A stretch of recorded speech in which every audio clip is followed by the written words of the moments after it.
The book of Ruth, session number 5. Today we start with chapter 2. And as I prayed, I said, Father, may the same ruach, the same spirit of wisdom and understanding that you gave to your prophets in the Old Testament. As you say, all throughout the Old and the New Testament, the scriptures was written through your prophets who was inspired, who was educated by the ruach, by your spirit. May that same spirit that educated them, that gave them the way in which they must write, may that same spirit also now help us to interpret and read and understand with the wisdom of that ruach. May we understand the mystery that is hidden and locked up in every word that you have spoken through your prophets. Because it's not like we want to see something that's not there. And now we are going on this fantasy trip and we are seeing things in everything. In every name, I'm seeing something. In every happening, in every action, in every word, in everything that happens to every one of our heroes in these stories. It's like we are seeing something prophetic. We are seeing something. You know, some people say, you find the prophecy in absolutely everything. Well, yeah, I'm going to admit I do. For me personally, I do. But I'm praying that it's not only my brain, my interpretation, my opinion, my wishful thinking, that the things I'm reading is indeed telling a much bigger story than what we are just reading on the surface. And that's why I am praying all the time. May the same spirit that made them write, may that spirit give us eyes so that we can see what they have written. Not only what they've written black on white, but what they have written, in prophecy. What is written outside of time. What is written for the end days. Not just, Naomi had a kinsman of her husband, a mighty man of wealth, of the family of Elimelech, who was from the house of Judah, and his name was Boaz. So this is written black on white. This physically happened.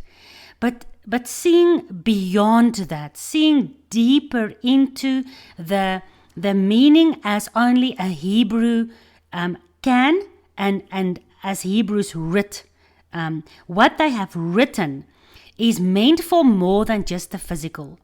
What they have written is meant for more than just history recordings. And what we read is for more than just Sunday school stories. It is to find the deeper meaning in it. Why did he choose to call her Naomi?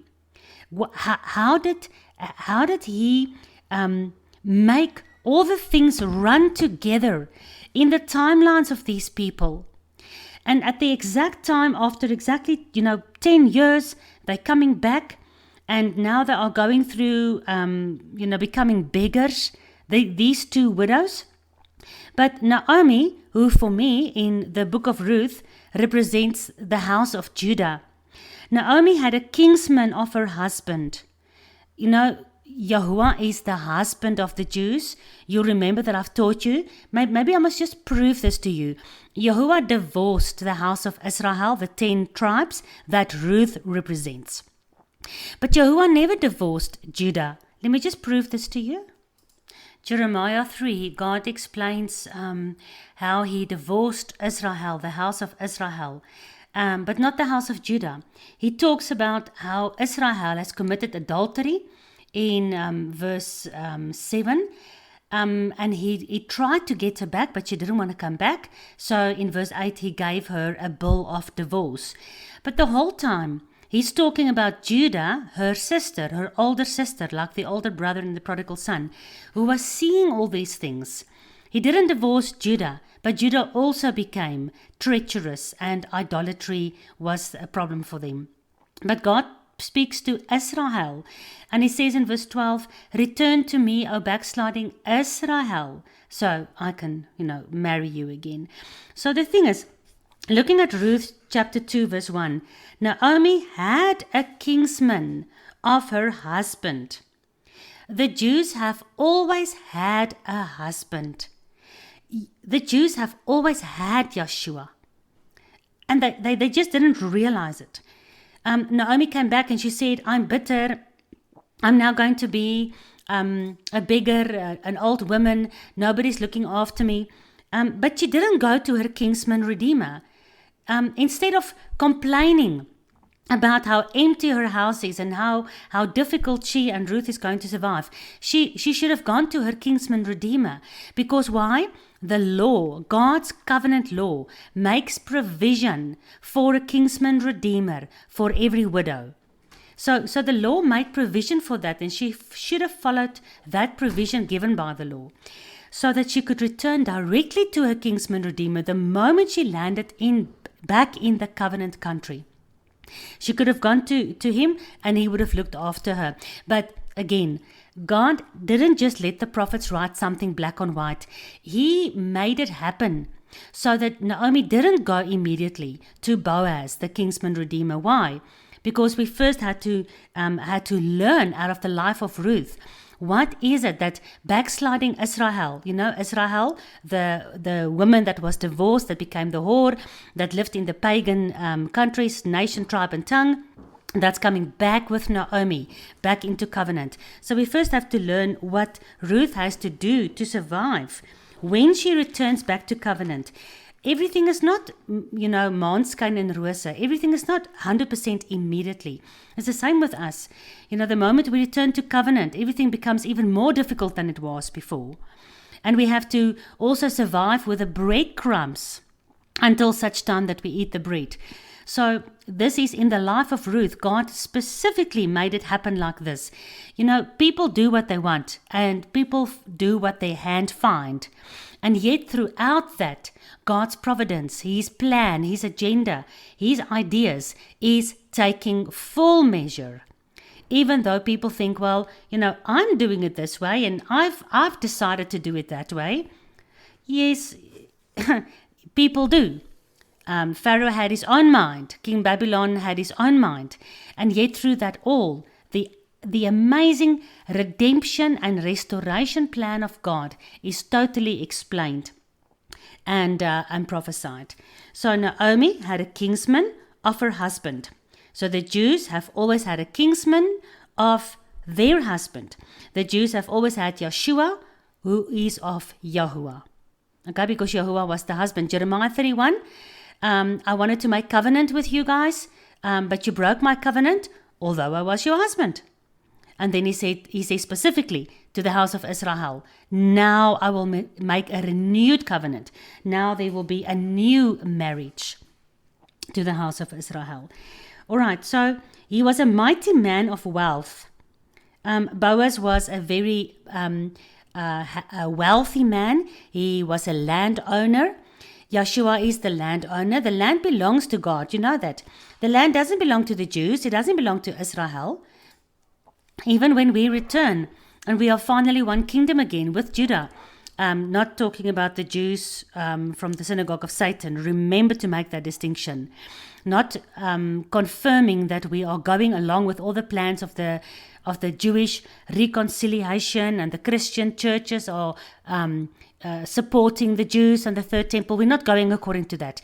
We are going according to the restoration of the tabernacle of God, as was his original intention in the Garden of Eden, to be a God for his people and his people to be his people, so that we can live together in the covenant land, there where Adam lived, where Abraham lived, and David, and then Yeshua, and then John prophesying how we will all be returned back to that land, but not now.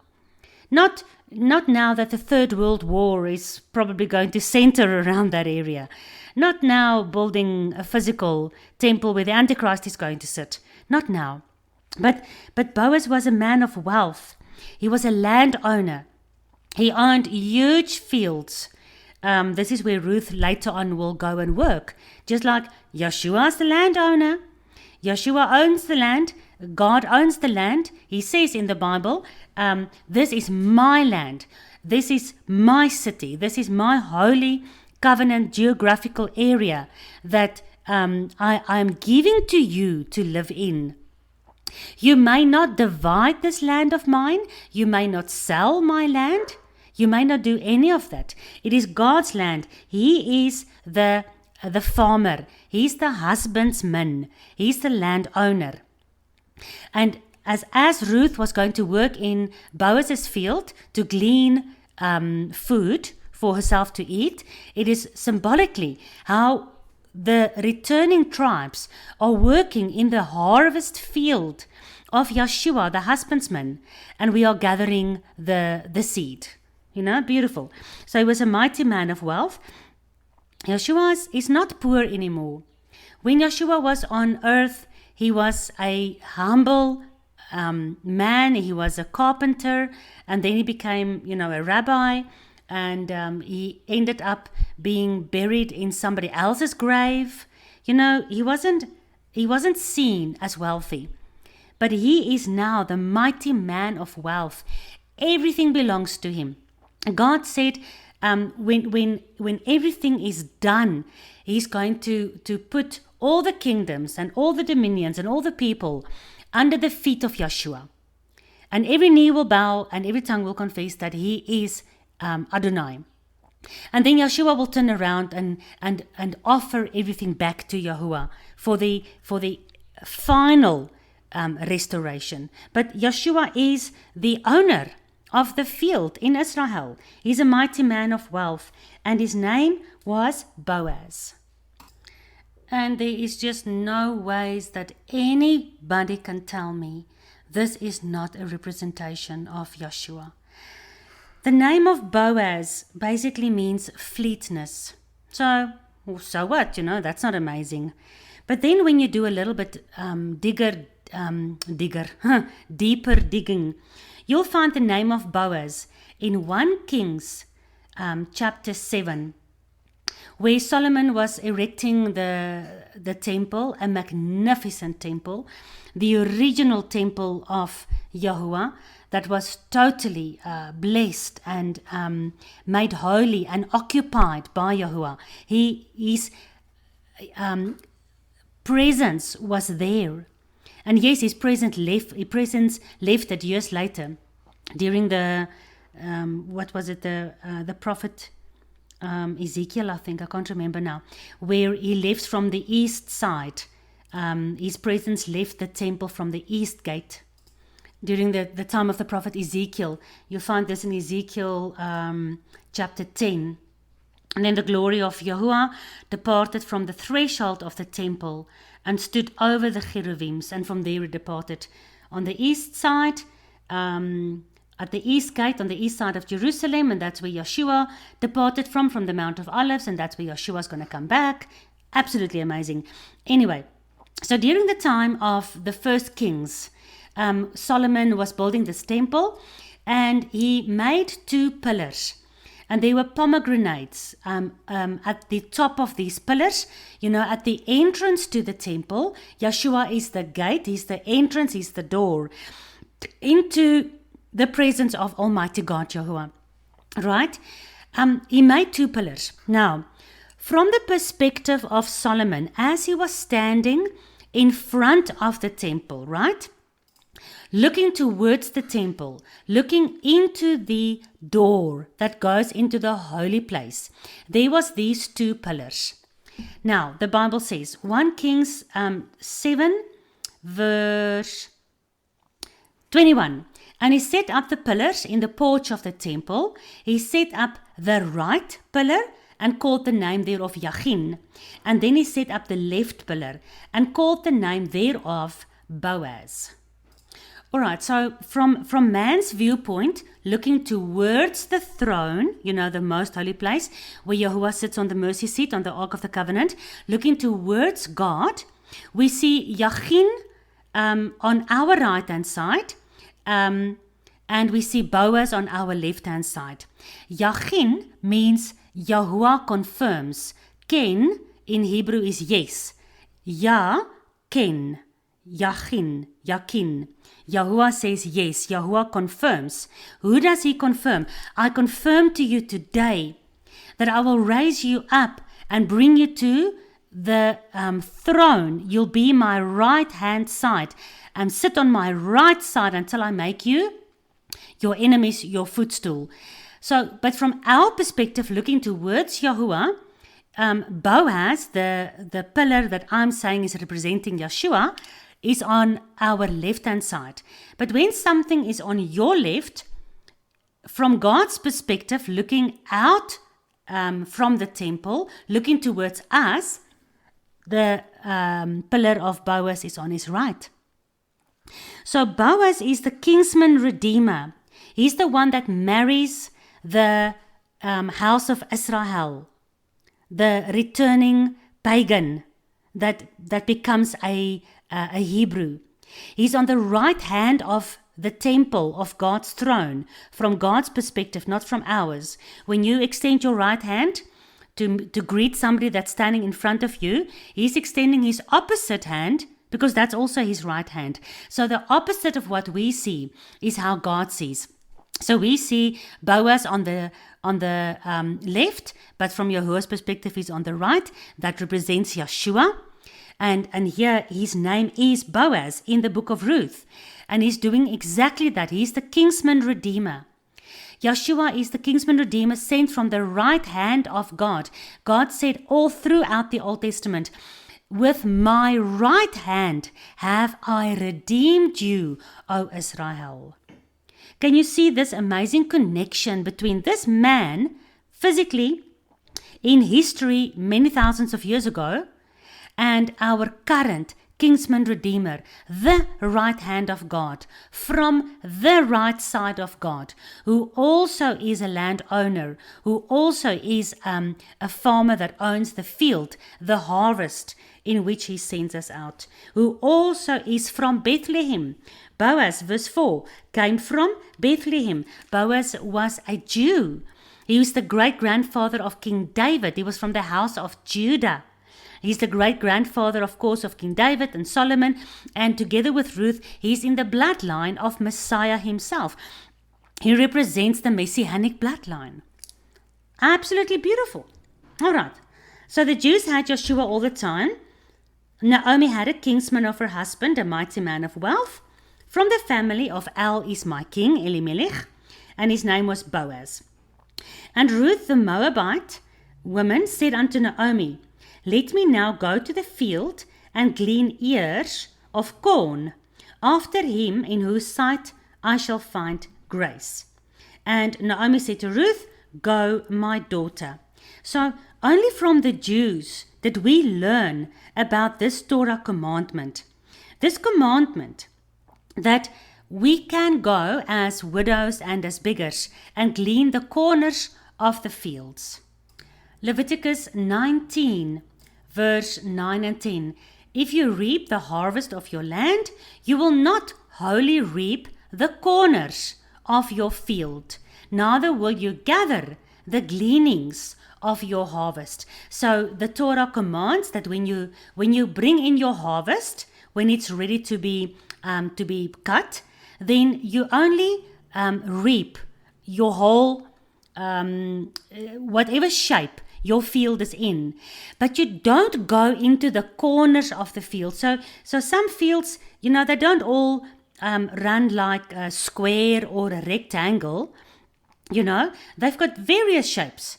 So you can go straight with your sickle. Wat is die ander ding? With your tractor. In those days, they didn't have tractors. And as they had those little things that had a blade at the bottom, and that thing you then hold with your hands, and you've got an ox or a donkey that pulls it. That goes in straight lines. So the Torah commandment says, you can go in those straight lines, but you don't go into the corners. You don't go off route. You only go straight, back and forth, back and forth, back and forth. And if there's anything left in the borders of your field or of your harvest, or in the corners of your harvest, you leave it there. You do not reap it. You do not gather it. If you glean your vineyard, neither will you gather every grape of your vineyard. You will leave them for the who? The poor people and the strangers. I am Yahuwah your Elohim. Now, because Ruth learned this from Naomi. She knew that she can go to the fields, and she also knew that, they will not chase her away because why? She's a stranger. Is she a born Jew? No, she's a stranger. Is she rich? No, she's poor. So she's a stranger and she's poor. We are poor strangers. We have been broken off from the olive tree. We are the wild branches. We have been scattered into the nations. We have never known the true wealth of the scriptures that has become life. Yeshua, who's bringing us back to the covenant with Abraham, Isaac, and Jacob, in whom is laid up for us a treasure that we cannot imagine. What does the Bible say? More than you can imagine, I have laid up in store for those who love me. We are the poor and the strangers, the pagan whore who comes back to Israel with Naomi. Now we learn from Naomi all these laws, and we know that through these laws, through keeping them, we are accepted into the covenant of Yahuwah. But also the rest of Yahuwah's people must keep the law. Therefore we will be provided for. This wealthy men from Judah will not chase away the poor strange woman. The stranger, she is allowed to come and reap. And because this Torah commandment made that provision, the amazing story happened where Ruth met Boaz. And then at the end of the story, finally, Naomi wakes up and she says, ooh, I forgot. Boaz is our kinsman redeemer. He can get married to you. Oh, please, go and get married to Boaz. Anyway, so that is amazing. This through how God in his law made provision for every human being, for every returning Israelite to come back into covenant. He made provision for them physically, for their bellies, for their hunger, but he's also making provision for us spiritually. There where the spirit is, the Bible says, in your belly, in your innermost part. So Naomi says, yes, of course, go, my daughter. And she went, and I just wanted to say this. She ended up in the field of Boaz. Now look at this. She says, and this is our prayer as well, Father, if we find grace in your eyes, if we have favor in your eyes, may we please beg your mercy and your grace. Will you please look after us? Will you please bring us back into your covenant? Will you please marry us again and make us your people again? She says, I will glean ears of corn after him, in whose sight I will find grace. In whose sight do we as Ruth find grace? In the eyes, in the sight of Yeshua, our kinsman redeemer. Oh, I love it. She went and came and gleaned in the field after the reapers, and her hap was too light on a part of the field belonging unto Boaz, who was of the kindred of Elimelech. This is a bit weird English. It basically says, she happened, heel toevallig, totally by coincidence. She happened to light upon the field of Boaz. She was walking down the road and she was looking at all the fields, and there was many fields. And then she said, I think I'll just go to this field. And then she happened to light upon it. Then the light fell, toevallig, then toeval die lig. So if you read it in some other translations, it says it more beautifully. Verse 3 specifically. In Afrikaans, daarom het sy heen gegaan en gekom en are opgetel op die land agter die snyers. En gelukkig kom sy op 'n stukkie land af wat behoort het aan Boaz uit die geslag van Elimelech. Jy weet, heel gelukkig, dit was net heeltemal luck. It was just luck that brought her to the field of Boaz. As it was just luck that brought us, Ruth, to the arms of our kinsman redeemer. It was just pure luck. Another translation, and she happened by chance. She happened by chance. The Bible says ons moenie op die geluksgodin vertrou nie. We mustn't seek the luck of the goddess of luck. Nothing happens by chance. I'm sorry. Physically, she happened by chance. She luckily came upon the field of Boaz. But we know again, she thought it was just her pure luck, but it was God's providence that brought her to, from all the fields they were, he brought her to Boaz's field. Some of the other translations says it happened that she just, it just happened that she came there. It was lucky. It happened by chance. What else do we find? So it just happened. So she comes to the field of Boaz. As it turned out, she came to the field of Boaz, and her lot was to come to the field of Boaz. So in the King James, it says, and her hap was to light on the field of Boaz. So this word hap is mikre. Flippin' hell, guys. Mikre Kodesh are the holy convocations. Oh, I just clicked on this word hap now in the concordance. I didn't even know this. I am flabbergasted, Yahuwah. Because we, as the whoring bride who bowed before the Christmas trees and ate the Ishtar eggs, we learned about the Mikra Kodesh, the holy convocations, the feast days of the Bible. We started keeping the Sabbath days and the feast days. This is the Mikra. This is what brought us back to understanding that we are in the wrong religion, was the Sabbath day. We compared the Sunday to the Sabbath day, and we saw Sunday is sun god religion, Roman Catholic, Babylonian, pagan, Egyptian sun god. And we left Sunday and Christmas and Easter and pork and all those things behind, and we came to Shabbat and Pesach and Shavuot and Tabernacles. We happened. It just happened to us. It was her luck that she came to the field of Boaz. It mikre. It just happened by luck that we found the mikre. Hap in the Hebrew is mikre, H4745. She and her hap was to light on a part of the field that belongs unto Boaz. Hap is unforeseen meeting or event.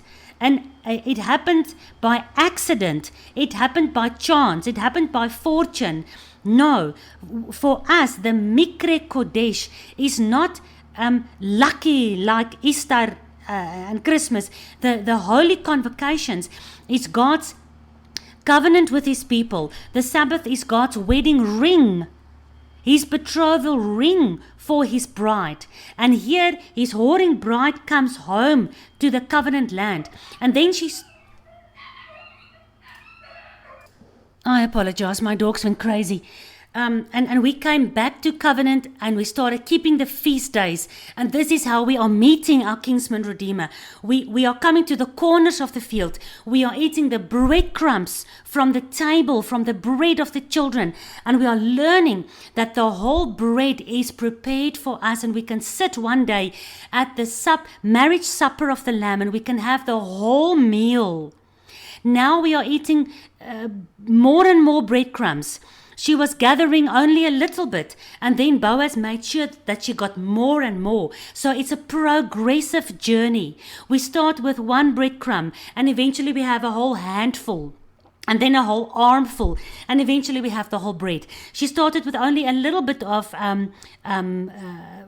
gleaning food. Corners, not corners, ears of the corn. Jy weet mielies and corn and koring. And those things that she was gleaning, and she could take that home to eat, but she started with a little bit. And then Boaz made arrangements, and he had special, plans behind her back to make sure that she got more without her even knowing. How many times are we doing something and we think, this is not going to mean much.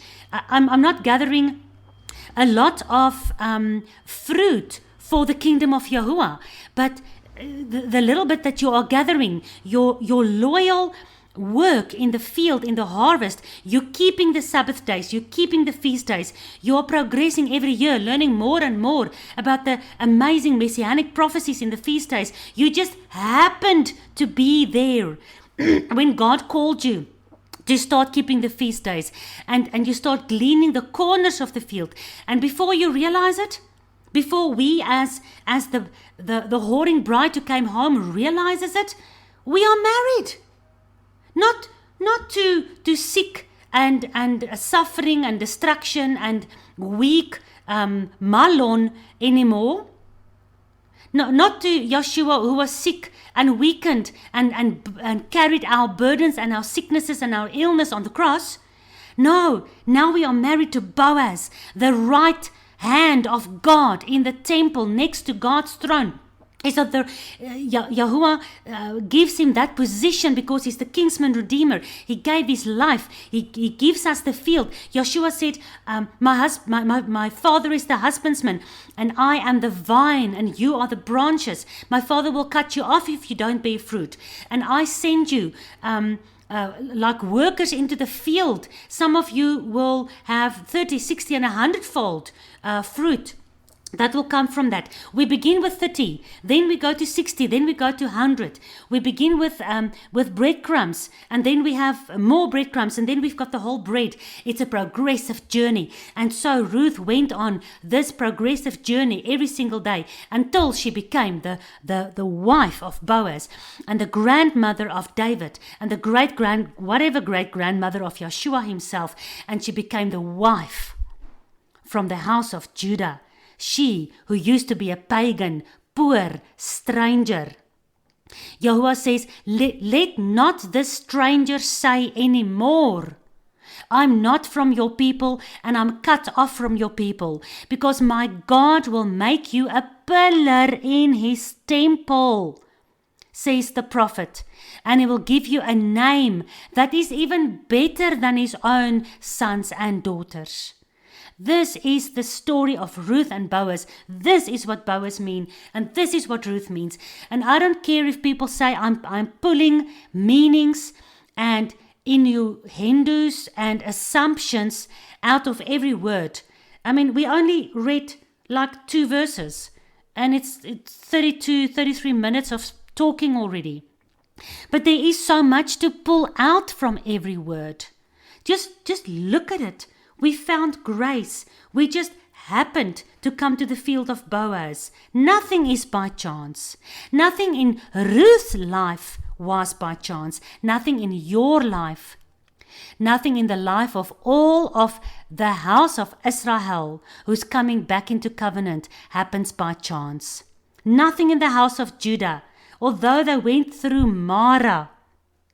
Nothing happens by chance.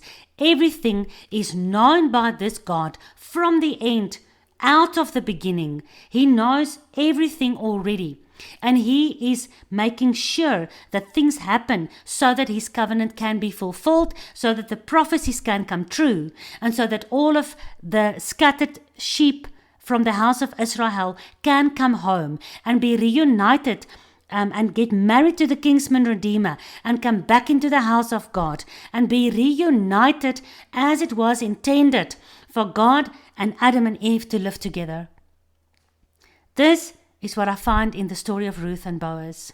And there's just such an amazing correlation with the book of Nehemiah.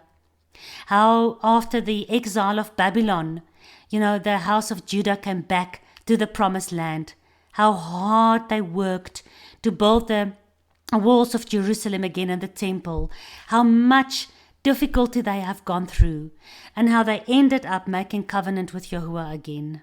Keeping his Sabbath days. They specifically, after they've done, so much work, when they returned, they specifically in the covenant they made said, we will keep your holy feast days. We will keep your Sabbath days. We will keep the 7th year Sabbath. And we will keep the 50th year, the Jubilee, where all debt will be released. Why did they go to Babylon for 70 years? Because for the previous 490 years, they never kept the 7-year Sabbath cycle. So when they came back, they said, now we're better. We don't want to go into exile again. But we know the history. But the book of Nehemiah, the book of Ezra, the book of Ruth is all about returning Ruth. Ruth, return. Naomi, bring Ruth home so that she can meet Boaz.